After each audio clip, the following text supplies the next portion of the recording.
In the Qur'an, Allah talks about people who spend extravagantly, and there are two words used for it. One of them is israf, and israf means to spend beyond the limit of what is necessary. So if you went to shopping and you went and bought a shirt, and instead of buying one, you bought like 20 shirts just because you can, that would be a form of israf. So israf is obviously, a shirt is something beneficial, you can use it, you can wear those clothes, but if you go above and beyond what is necessary, that's called israf. And israf is looked down upon in the Qur'an. But there's another form of spending that's far worse, which Allah calls tabdhir. And tabdhir is when you're spending on stuff that you don't actually need. To begin with, it's not even a fundamental need. So you're buying it for just absolutely vain purposes. There's really no significant necessity that is being met by something that is bought using tabdhir. Now, the words for tabdhir, you could just say spending extravagantly or spending frivolously on frivolous things. The word Allah uses for that tabdhir, He describes it saying, إِنَّ الْمُبَذِّرِينَ كَانُوا إِخْوَانَ الشَّيَاطِينَ. That those who spend frivolously are declared brothers of shayateen, which seems kind of harsh. I mean, why just because I'm spending on, let's just say, a video game, or I'm spending a lot of money on a trip to Las Vegas or something for, or another. Why should that be considered me as a brother of shayateen? Not just haram, don't do it or stay away from it, but I'm now made one of the allegiance of shayateen. Why in the world would Allah say that? There are lots of reasons for that, so let's walk ourselves through these ayat little by little and try to understand. First of all, رَبُّكُمْ أَعْلَمُ بِمَا فِي نُفُوسِكُمْ إِن تَكُونُوا صَالِحِينَ. First thing Allah says, your master knows what you have deep inside yourselves if in fact you do mean well, if you're good people. فَإِنَّهُ كَانَ لِلْأَوَّابِينَ غَفُورًا. And for those people who keep coming back to Allah, He is extremely forgiving. In other words, Allah is saying, look, you're going to mess up and you're going to come back to Allah. You're going to mess up and you're going to come back to Allah. And that is something Allah expects. Allah doesn't expect you to be perfect, and He knows what you have inside of you. That's the first thing. The second thing Allah says right after that in Surah Al-Isra is وَآتِ ذَا الْقُرْبَ حَقَّهُ وَالْمِسْكِينَ وَابْنَ السَّبِيلِ وَلَا تُبَذِّرْ تَبْذِيرًا. Give the close one, the one that has closeness to you, which could be a relative, could be a family member, give to them what they deserve. آتِ ذَا الْقُرْبَ حَقَّهُ. And it's used in the singular, not ذَوِي الْقُرْبَ حُقُوقَهُمْ. ذَا الْقُرْبَ حَقَّهُ, which means you have to think about every single relative and what they might deserve. Like you have to think of your relatives individually because of the ayah. وَالْمِسْكِينَ, and then think of the one who is in a helpless situation. They're stuck financially, they're stuck because of their circumstance. Maybe they're sick and can't work, something like that. That's a miskin. وَابْنَ السَّبِيلَ, and someone who's on the road, meaning they're either, you could consider them homeless, or they're in the middle of travel, or they're in transition. These kinds of people are called وَابْنَ السَّبِيلَ. So give these people what they deserve. In other words, when you're helping them, you're not giving charity to them.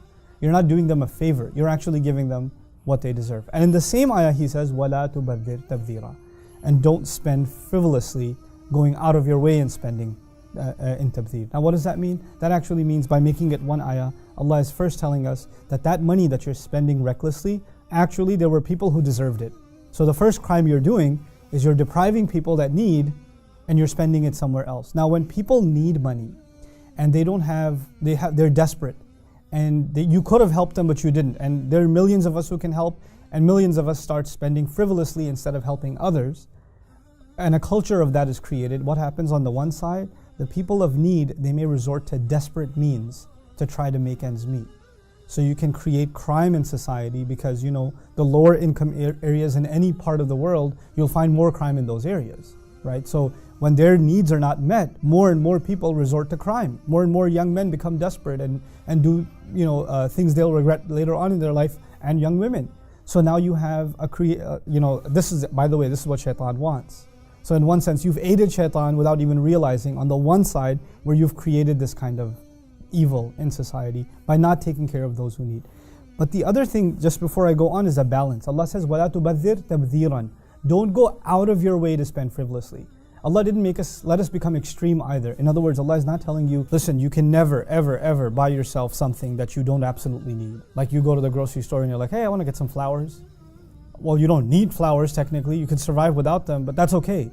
Allah is saying, لَا تُبَذِّرْ تَبْذِيرًا. By saying that, He's saying, you're always going to spend on some things that you don't absolutely need. That's okay, but don't make a habit out of it, and don't go out of your way to do it. And don't do it in extreme cases where you're spending hundreds, if not thousands of dollars. In some cases, people spend millions of dollars on stupid things. Don't become one of those, because that's evil. Then the next ayah says, إِنَّ الْمُبَذِّرِينَ كَانُوا إِخْوَانَ الشَّيَاطِينَ. No doubt about it, those who engage in this kind of spending. And look at the remarkable language. Allah does not say إِنَّ الَّذِينَ بَذَّرُوا, those who engaged in this act of spending. Al-Mubadhirin is a noun, it's an ism fa'il. What nouns are, they're permanent.